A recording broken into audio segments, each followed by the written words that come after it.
Anytime you work on a complicated document in Adobe Photoshop, the Layers panel has the option of being utter pandemonium, or at least complicated with a lot of stuff in it. Let's talk about controlling our stuff, our layers, with something called a group. Go ahead and open up in your exercise files, Layers and Groups, PSD. There we go. Now that's a little self-portrait. I hope you like it. Each one of the pieces is in, however, a different layer. I've got the hair in one, I've got the eyes in one, the ears, you get it, they're all different. If I want to move them all at the same time, I could shift-click down here and select them all, I suppose. When I come over here, I could move them. No rocket science involved there. But I want to condense things in my Layers panel because I've got hundreds of layers and scrolling up and down. So I think of areas where there are groups of layers that kind of relate to the same thing, and I can make a group out of them. I've got 2 text layers, and I have these layers up here. So what I want to do is create a group for this stuff. I'm going to select here, so the group will appear above that layer. And I'm going to click this button right here. That's to create a group. If we double-click it here, we can give it a name.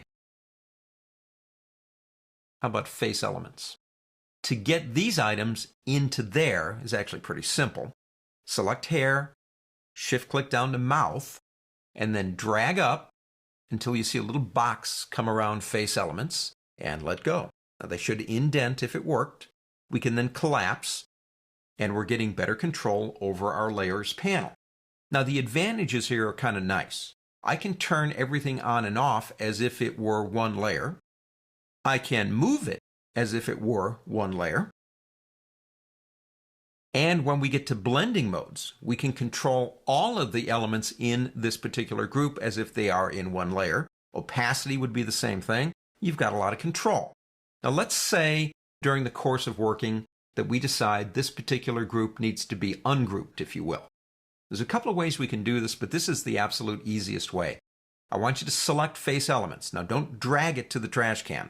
I want you to click the trash can icon. It's going to ask if I want to delete the group and the contents or just get rid of the group. And let's just get rid of the group. And we're kind of back to square one. Let me show you another way that's actually a little bit faster here. Select all of the items that you want in a group with a shift click.